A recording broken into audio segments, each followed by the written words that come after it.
I'm not like the other sugar dieters.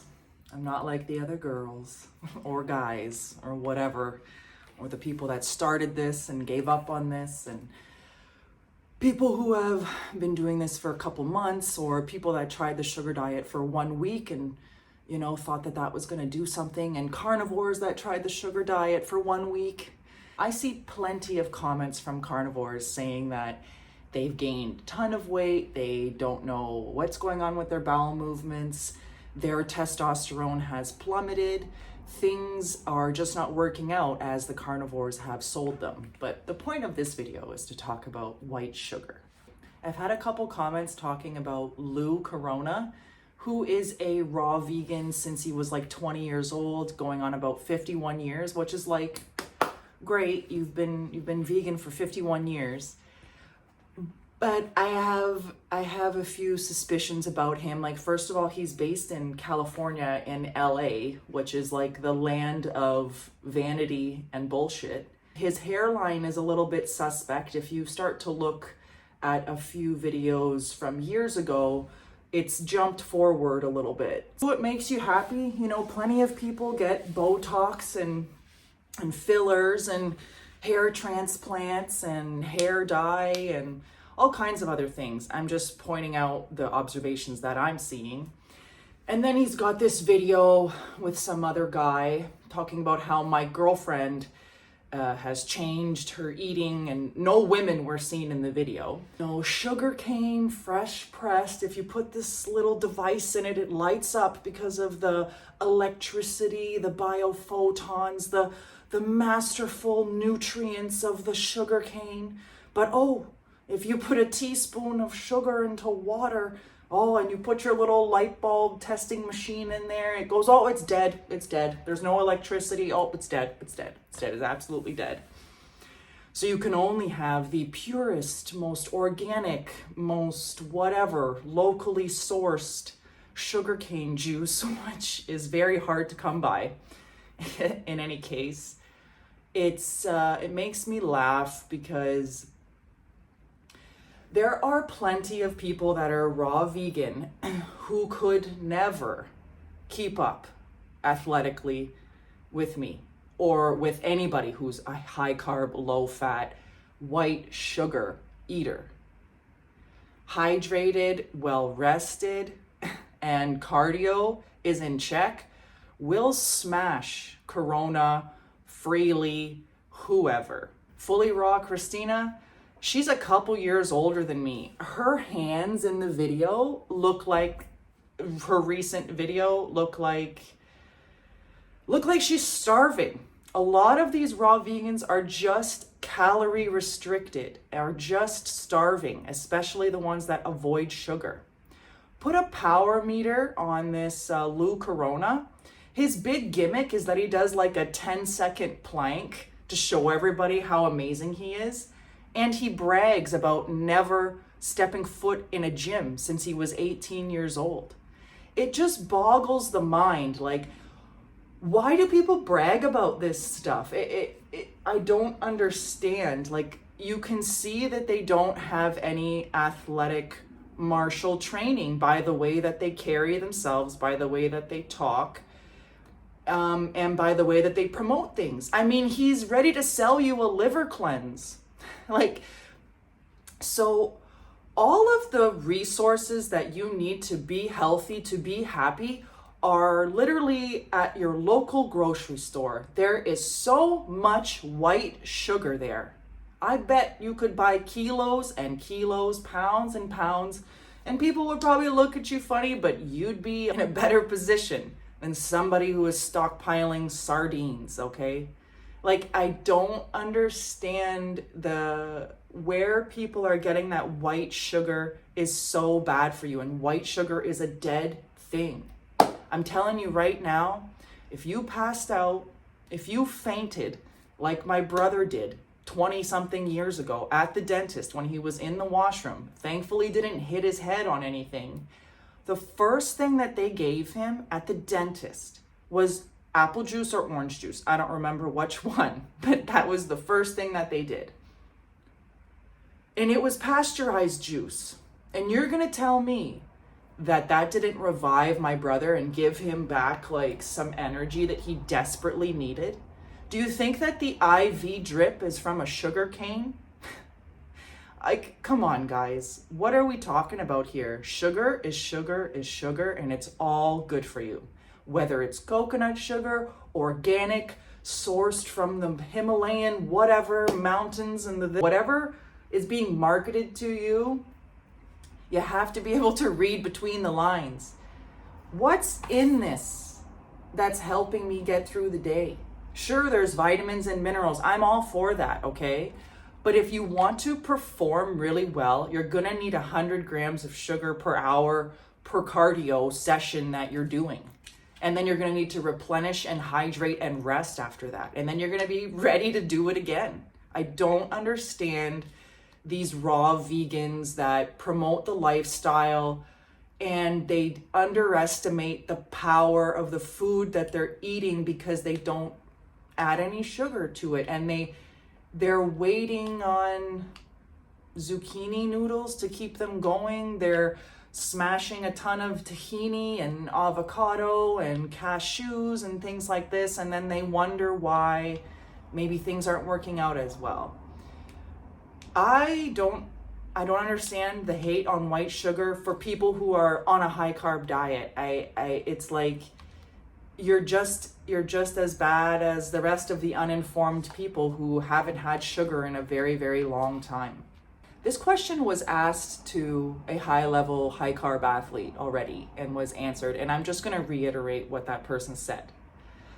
Why were you raw as law, and why are you now into starches and into sugars and into pasteurized juice, but you're also into like going to somewhere that has beautiful fruit and eating from Costa Rica, Bali, whatever it is? But you're also into having the starch, you're having the rice, the potatoes, you're having the bread, the pastas, whatever. And they said, I did raw as law, put it on the power meter, went for a little run, went for a little bike, and wasn't able to do it as well as I did when I had white sugar, when I had starch. So calling white sugar fake energy is really denying the most purest form of that. What is it in the fruit that keeps you going? This is what's going to keep you warm. People think that they need to accumulate fat in the wintertime, a little fat suit to keep things good. And like, I think what they're seeking is some sort of satiation. So yeah, I mean, like people have like just discovered bodybuilding when they came into the sugar diet. You know, they discovered chicken, broccoli, and rice for the first time. And I don't agree with the lean meats. I don't agree with the animal products. I don't think it's going to help you in the long run. Your insulin resistance is never going to improve. You're not going to be as insulin sensitive as me. You're not going to be as insulin sensitive as somebody who's been doing high carb, low fat for 5, 10, 20 years without the animal products, without the added fats, without soaking things in oil, tahini, cashews, avocados. You need to just dial it down on those things and try to figure out why you want to do this. Why do you want to be on the sugar diet? It's to lose weight, it's to feel better, it's to have more energy, it's to push it on the bike, on the runs, in your athletic performance. It's to feel better when you're with your friends and family. It's to be able to perform better and smell better. You want to improve your life. I'm pretty sure that's why most of us are here is this, hey, you know what? Things aren't going as good as I'd like them to, or I kind of fell off the wagon there, or, you know, this is not working for me. I'm pretty miserable in whatever life I've set up, so I've got to change something. Or because you want to do more, feel more, be more, and be like, just satisfied, happy, you know, where you are, what you're doing. And if you're not happy, satisfied, where you are, what you're doing, the sugar, the carbs are going to give you the energy to figure it out, to make the change that's appropriate as needed. So calling white sugar dead is really not helping you improve in your life at all. And especially if you're still sort of like, oh, we need this fat for the winter. And it's like, no, you just need more carbs. You need more carbs to get that thermogenesis going, because that's all about it. The carbs are either going to keep you warm or they're going to make you want to do something to get you warm. That's the point. Not moving is not akin to this diet. It's not akin to this lifestyle. And it's not akin to any kind of healthy lifestyle. And I think every nutritionist, whatever diet person would agree with that. Like Ray Peat's metabolism, you know, the guy doesn't look great. This Lou Corona, like, you know, I have no hate towards these people. I'm just basing my opinion off of what they look like and what they do. And if I don't want to look like or do what they're doing, I don't really follow them. Someone commented that like I'm different from every other high carb sugar person, and I thought that was really interesting. I'm picking and choosing things that work, and I'm rereading things I read in a different state of mind. So I'm always trying to learn about how this works and why it works. But the fact is, you don't need to tell me that the stove is hot. I don't need to put my hand on it to test it, right? Like, I have the sugar, I feel good, I sleep good, I perform good, my hormones are in check, I am leaning out, I have done a lot of adaptive thermogenesis and metabolic damage throughout my years of fasting and neglect and treating my body as if it wasn't the only thing I have in this life. So it's really important to me to keep up with the sugar because I know how it makes me feel. It's giving me more energy than I had, and much more like happiness and enthusiasm to do the things that, you know, sometimes you don't want to do. Sometimes it's raining outside right now. I'd rather just cuddle up and kind of do nothing, but I'm gonna go to the gym. I'm gonna go sweat. I'm gonna hit the sauna. I'm gonna make sure I'm hydrated. That's part of life. Avoiding the things that you don't want to do kind of reinforces this weak mindset. So hold yourself up to a higher standard and use sugar to get there. Don't be silly.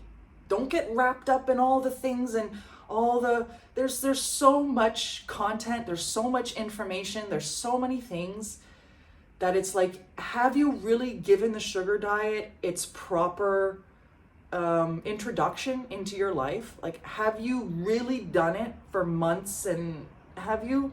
And it's no fault. Everybody makes mistakes and everybody has a moment of weakness and blah, blah, blah. But it's like, have you always been like, you know what, that's the way, I gotta do it, I gotta be consistent, that makes me feel better, I do better, I smell better, I taste better, everything's better. So for me, it's simple. But yes, getting into the nitty gritty of everything is interesting. But people keep, you know, the haters are out there. They want me to lose. They want me to age. They want me to fall over. They want me to cry. They want me to stop making videos. It's like, I don't know. I'm here. I'm not selling you kidney cleanses. I'm not selling you liver cleanses. I'm not selling you anything. Go to the store, get some sugar, get some fiber. Have high fiber, high potassium, high sugar, low fat, plant-based foods, and they will improve your life and allow you to see things with a new lens, and you will be able to appreciate yourself, others in a whole other different light. So that's the video for today. Fearing sugar is like fearing a good night's sleep. Fearing sugar is fearing the air that we breathe. Have the sugar and live a good life. I will see you guys in the next one. Thanks.